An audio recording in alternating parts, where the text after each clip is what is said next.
Caring about those, thanks again for tuning into yet another video. Infamous coming at you live from the West Coast yet again, San Jose, California. So I already installed this before, but my neighbor was burning trash again. I got some ashes in this thing in the clear coat, so I had to redo it. So of course I took it apart. I sprayed one flow coat, and I'm just pretty much ready for reinstall again. But like I said, my neighbor was burning in his trash. He does this all the time, and I got a couple pieces of ashes in this paint. Luckily, it was on the red, so I was able to touch it up. If this was a pearl finish, I would have been very, very upset. But it landed around this area. A few ashes and landed around here. So black against red, it really stands out. So I had to touch it up. So this is the Powerjames bracket. This is the one people have been messaging me on social media. Powerjames LP6 bracket. I was asked if this will fit with the LP4. You could probably make it fit with the LP4, but I'm pretty sure the spacing is going to be a little bit off between here, but you could always use spacers and washers and stuff like that to kind of fit it in there. So very, nice piece. You guys can see it's bent, or is there welding or whatever, I'm not too sure, but I mean, it matches up perfectly. You guys can see how that lines up. So, I mean, it's built for the FXLRST, thick 1/4 inch metal, super thick, heavy duty. I'm not sure if it's powder coated or if it's painted, but it's got a flat finish to it. You guys can see it, and of course the Powerjames logo at the bottom, and it lines up with the connectors of your OEM.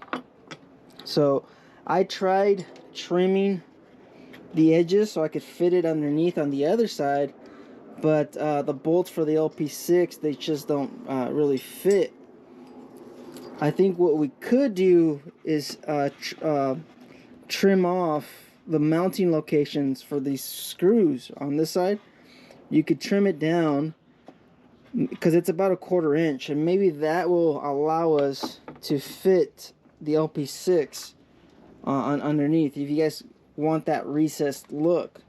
Because I'm not a huge fan of the way this looks.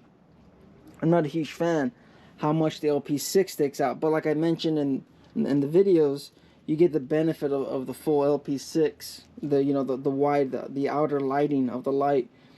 Like I mentioned, I did trim this enough so it fits. You guys can see the edges. You see how that just kind of fits right through, like so. The issue, of course, is getting these bolts, these bolts threaded in.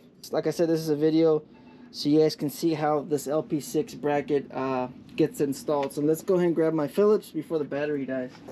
So of course you're just going to grab your Phillips screwdriver. This isn't the proper size for this, and the reason why this is so tough with mine, it's tough because I got about how many, I say I got about maybe 20 coats of paint and clear in this thing. So that's why these holes are so tight on my bike, but on yours these should fit in just fine. So like I mentioned, maybe you could trim the back. I don't know if the camera's going to pick that up, but you could probably trim some of that off, and then instead of using these screws, you could probably use a bolt and nut instead to kind of to thread these in. But see, there's an issue with this, is that this is not the proper Phillips screwdriver.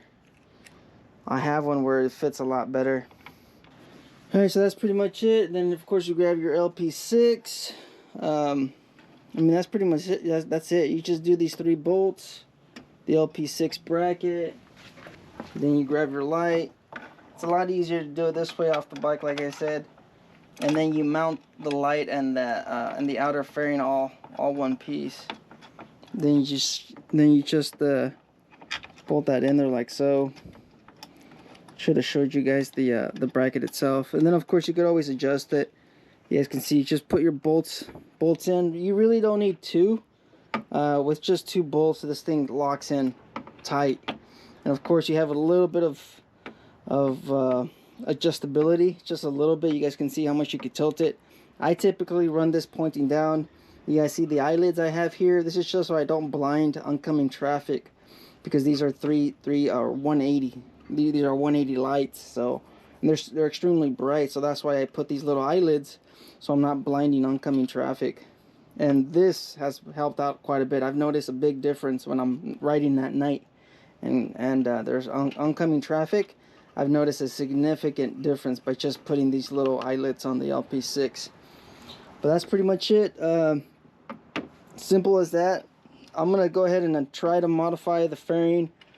I'm not a huge fan of the way it sits, like I mentioned, with the light being recessed.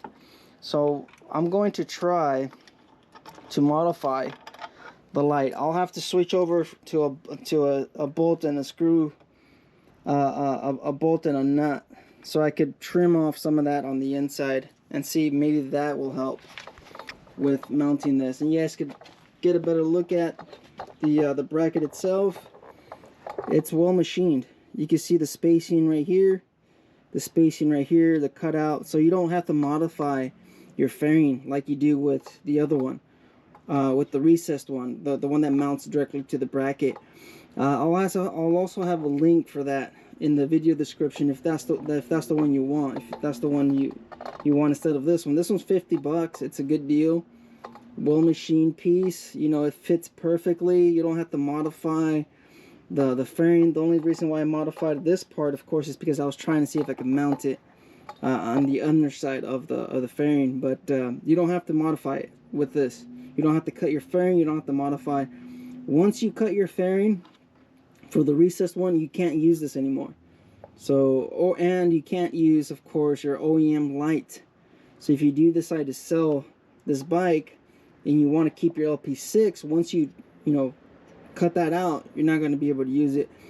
If I remove, like I mentioned, the inside of the mounting on those screws, if I remove that, I'm not sure if I can get the camera in there because I have it on a tripod, but once I remove this, I can still use this mounting area. I'll just have to, like I said, use a bolt and a nut to kind of hold it together, because that's what's holding this light together. It's just the ABS that's screwed onto these screws.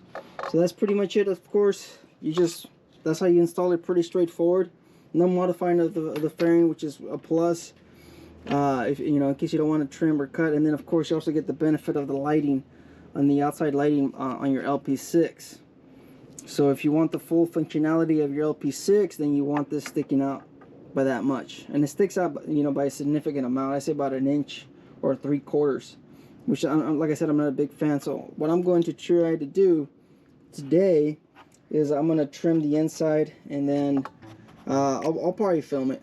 Yeah, I'll film it. So stay tuned for that video.